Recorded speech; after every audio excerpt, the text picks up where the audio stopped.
السلام علیکم ورحمۃ اللہ وبرکاتہ۔ ناظرین، ابھی آپ نے تھمنیل پر دیکھا ہوگا کہ قبر میں مردے کو جب رکھ دیا جاتا ہے تو مردہ سنتا ہے یا نہیں سنتا ہے۔ تو آج کی ویڈیو میں آپ کو میں حضرت مفتی سلمان ازہری کا ایک کلپ سنانے والا ہوں، اور پورے بیان کو آپ سنیں کہ قبر میں مردے کو رکھنے کے بعد مردہ کیا سنتا ہے اور کیا نہیں سنتا ہے۔ یہ ساری باتیں آپ کو انشاءاللہ سننے کو ملے گا۔ آئیے ویڈیو کو سنتے ہیں۔ اندھیری قبر میں جب لوگ قبرستان سے آ جاتے ہیں، عجیب و غریب آوازیں مردے کو سنائی دینے لگتی۔ دفنانے کے بعد تھوڑی دیر بیٹھ جاؤ قبر کے پاس کہ اس تنگ و تاریک کوٹھری میں پہلی بار اس کو ڈالا گیا ہے، زندگی بھر کبھی اتنے چھوٹے گڑھے میں نہیں سویا۔ قدر گھبراہٹ ہوتی ہے، بہت گھبراہٹ ہوتی ہے۔ یہ مت سمجھنا کہ مردے کو اب کچھ پتہ نہیں چلتا۔ یہاں قرآن پاک پڑھتے وقت تمہارے اندر رقت طاری ہو تو سمجھ لینا ایمان بھر گیا ہے۔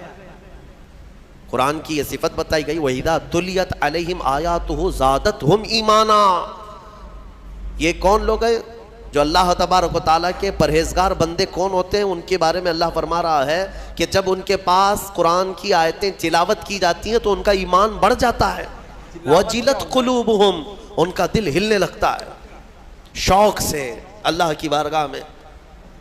حضرت امام اعظم ابو حنیفہ رحمۃ اللہ تعالیٰ علیہ مغرب کی نماز کے لیے حاضر ہوئے، صرف قاری قرآن نے اذا زلزلت الارض زلزالہا یہ سورہ پڑھی، اتنا رونے لگ گئے، اتنا رونے لگ گئے۔ اس میں قیامت کا ذکر ہے کہ یاد کرو کس چیز کو؟ جب زمین ہلا دی جائے گی، وَأَخْرَجَتِ الْأَرْضُ أَثْقَالَهَا، اور زمین کے اندر کی ساری بوجھل چیزیں نکال دی جائیں گی باہر، زمین سب اگل دے گی۔ اور سورہ قاریعہ میں اللہ نے فرمایا یوم یکون الناس کالفراش، لوگ اس دن پتنگوں کی طرح ہوں گے، اڑ رہے ہوں گے۔ وتکون الجبال کالعہن، اور پہاڑ روئی کے پھاہے ہوتے ہیں، روئی کے اس طرح پہاڑ جو ہے ہواؤں میں اڑ رہے ہوں گے، پورے بڑے بڑے پہاڑ روئی کے پھاہے کی طرح اڑ رہے ہوں گے۔ اللہ نے قرآن پاک میں جو قیامت کے تذکرے فرمائے، امام اعظم ابو حنیفہ صرف سورہ زلزال پڑھتے رہ گئے۔ عشاء کا وقت آیا، عشاء پڑھی، پھر کھڑے ہو گئے، صرف یہی اذا زلزلت الارض زلزالہا اسی میں رہ گئے۔ اتنا روتے تھے، اتنا روتے کہ ان کی داڑھی سے آنسوؤں کا پانی ٹپ ٹپ ٹپ گرنے لگا مسجد کے اندر۔ آپ کی عمر اس وقت قریب 70 سال کی ہے، قریب 70 سال کی۔ میں بتاتا ہوں، جس امام اعظم نے 4000 ختم قرآن کیے ہیں، 5 لاکھ حدیثیں انہیں یاد ہیں، 1000 سے زیادہ بڑے بڑے محدث شاگرد پیدا کیے، اور لاکھوں مسائل کا حل بیان کر دیا، امت پر اتنا بڑا احسان ہے۔ وہ امام اعظم ایک سورہ پڑھ کر کے رات کے وقت کیا کہہ رہے ہیں جانتے ہیں؟ ان کے ایک شاگرد ہیں مسعر، وہ کہتے ہیں میں رات کے وقت جا کر دیکھا میرے استاد ابھی تک کھڑے ہیں، مغرب میں جو گئے تھے ابھی تک کھڑے ہیں۔ آدھی رات گزر گئی تو وہ دروازہ کھول کر پیچھے کھڑے ہوئے تو امام اعظم ہاتھ پھیلا کر یوں رو رہے تھے اللہ کی بارگاہ میں کہ اے مولا، قیامت کے دن اگر ابو حنیفہ کی بخشش ہو گئی تو تعجب کی بات ہے، ورنہ مجھ جیسا آدمی بخشے جانے کے قابل نہیں۔ امام اعظم کہہ رہے ہیں میری بخشش ہو گئی تو تعجب کی بات ہے، جس نے 4000 ختم قرآن کیے ہوں، اور پھر یوں کہتے ہیں مولا میرے پاس بخشے جانے کے لائق کچھ ہے نہیں سوائے سفید داڑھی کے، اور تو نے فرمایا ہے کہ سفید داڑھی والے کو عذاب دینے میں مجھے حیا آتی ہے، مولا میری سفید داڑھی کو دیکھ کر مجھے معاف کر دینا۔ یہ قرآن میں محو ہونے والوں کا انداز ہے، اور ہمارے ہاں برسوں ہو جاتے ہیں ہم خوف الہی سے نہ روتے ہیں نہ ہی ہمارے جسم ہلتے ہیں۔ ہمیں کس چیز کا غرور ہے؟ ہمیں کس چیز سے اتراؤ ہے؟ کیا ہے ہمارے پاس؟ دنیا کے جو سب سے اچھے لوگ تھے وہ صحابہ تھے۔ ایک بار وہ زور سے ہنس رہے تھے تو میرے آقا نے صرف ان کو اتنی بات پر پوچھا کیا تم سبوں نے قیامت کی تیاری کر لی؟ تو اتنی زور سے ہنستے کس بات پر ہو؟ صحابہ ہنسنا بند کر دی، اور ہمارے حال یہ ہے نہ وضو ڈھنگ کا ہے، نہ قرات ڈھنگ کی ہے، نہ نمازیں ہو پائی ہیں، کچھ نہ ہو کر کے بھی ہمارا سینہ چوڑا کر کے ہم زمین پر گھوم رہے ہیں۔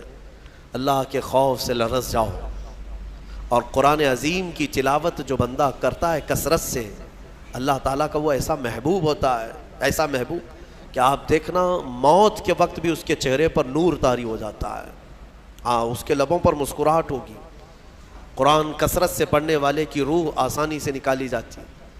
امام احمد بن حنبل بڑے امام ہیں, فرماتے ہیں نزا کیا وقت تھا ان کے, اور اس وقت سے کوئی باہر آتا نہیں, لیکن اللہ تبارک و تعالیٰ جسے چاہے موت کے منہ سے نکالے. ان کے ساتھ ایسا ہوا کہ قریب موت کا وقت آ گیا اور سانس جو ہے پھڑکنے لگ گئی, ہلکی ہلکی ہو گئی, لگتا کہ اب روح نکلے گی, تب روح نکلے گی. اسی اسنا میں وہ کہتے ہیں کہ شیطان قریب آ گیا, شدت کی پیاس لگی تھی. اور شیطان, کس کی بات کر رہا ہوں؟ امام احمد بن حنبل. شدت کی پیاس لگی تھی اور وہ پانی لے کر قریب آیا اور بار بار مجھے اپنی طرف بلاتا تھا, کیونکہ پانی کے لیے آدمی کہیں پر بھی چلا جائے. وہ کہتے ہیں کہ مجھے اندازہ تھا کہ یہ ابلیس ہے, مجھے بہکا رہا ہے, لیکن پانی کی خواہش بھی ہے. اور اس کے بعد وہ آپ سے بحث کرنے لگا کچھ معاملات پر, موت کے قریب, جبکہ بولنے کی طاقت بھی نہیں. تو اچانک ایک خوبصورت نوجوان آیا, اس نے گھونسے مار مار کر کے شیطان کو بھگا دیا. شیطان بھاگ گیا, ڈر کر کے بھاگا. امام احمد بن حنبل کہتے ہیں مجھے سکون ہوا, کم سے کم اس کی شرارتوں سے بچ گیا. وہ نوجوان اتنا حسین تھا, بہت خوبصورت تھا. میں نے اس سے پوچھا کہ میں نے تجھے زندگی میں کبھی دیکھا نہیں, تو کون ہے؟ وہ نوجوان کہتا ہے احمد بن حنبل, میں سورہ یاسین ہوں, جس کو تم روزانہ تلاوت کرتے تھے. اللہ نے مجھے آج یہ شکل دی اور اس ابلیس کو میں نے مار کر بھگایا کہ تمہاری نزا میں وہ تمہیں گمراہ نہ کر سکے. بہرحال یہ کیفیت ان کی ختم ہوئی, آپ نے یہ بیان کیا. پھر بعد میں دوبارہ آپ شاید نزا کے عالم میں گئے اور انتقال ہوا. لیکن میرے عزیزو, اندازہ کرو اتنے بڑے امام جن کا حال یہ ہے کہ لاکھوں حدیثوں کے وہ حافظ ہیں, ان کے ساتھ ابلیس اخیر وقت میں ایسے شدت سے گمراہ کرنے کی کوشش کرتا ہے, تو ہمارا اور تمہارا کیا حال ہوگا؟ اگر کوئی چیز اس وقت بچائے گی تو یہ اللہ کا کلام. یہاں تک کہ جب قبر میں دفن کر کے لوگ چلے جاتے ہیں تو قبر کے حالات بہت سخت ہیں. قبر بڑی چھوٹی ہے, ہم خود ہی کھودتے ہیں, جانتے ہیں کتنی قبر ہوتی ہے. اپنے مردوں کو آپ دفنا کر کے آتے ہیں, اتنی ہوتی ہے کہ کروٹ بھی نہیں لے پاتا مردہ, اور وہ بھی اس کو اتنا ٹائٹ کر کے نیچے پتھر یا اینٹ, یہ ڈھیلے سب رکھ کر کے قبلے کی طرف کر کے اس کو پتا ہے کس قدر گھبراہٹ ہوتی ہے, بہت گھبراہٹ ہوتی ہے. یہ مت سمجھنا کہ مردے کو اب کچھ پتہ نہیں چلتا. یہاں تک کہ حدیث میں ہے تمہارے چلنے کے چپلوں کی آواز تک وہ مردہ سنتا ہے. بولنے کی آواز تو چھوڑے, چلنے کی آواز بھی وہ قبر میں سنتا ہے.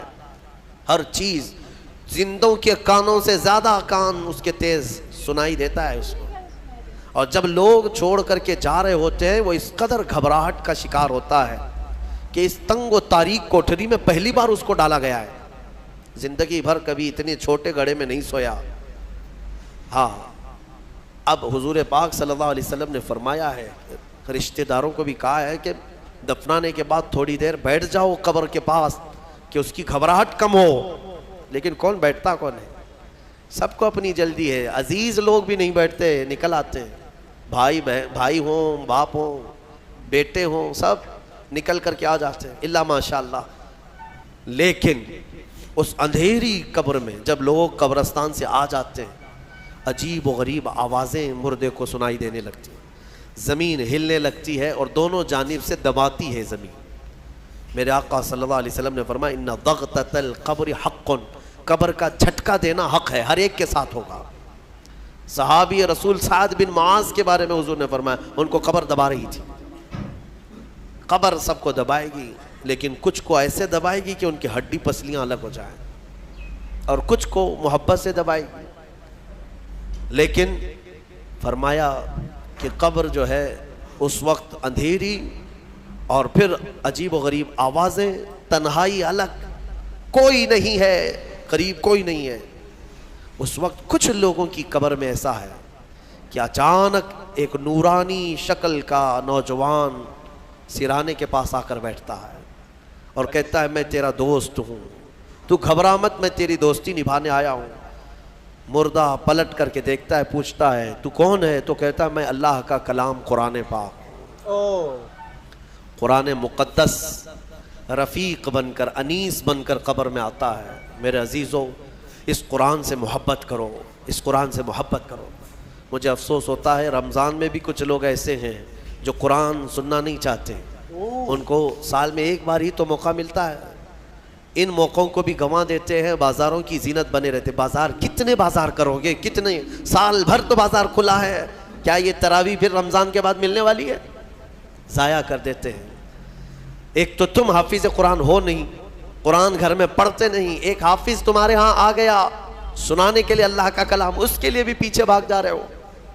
تو گویا کہ تم قرآن کے ساتھ بہت ناانصافی کر رہے ہو. قرآن کو پیٹھ پیچھے ڈال چکے, اس کے حقوق نہیں ادا کرتے. گھروں میں جا کر کے دیکھو تو بہت اونچے طاق پر اس کو رکھ دیا ہے.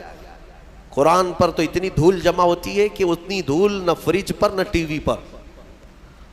ٹی وی اور فریج اور واشنگ مشین تو روز صاف ہو جاتے ہیں, قرآن پاک پر ہاتھ بھی نہیں لگتا.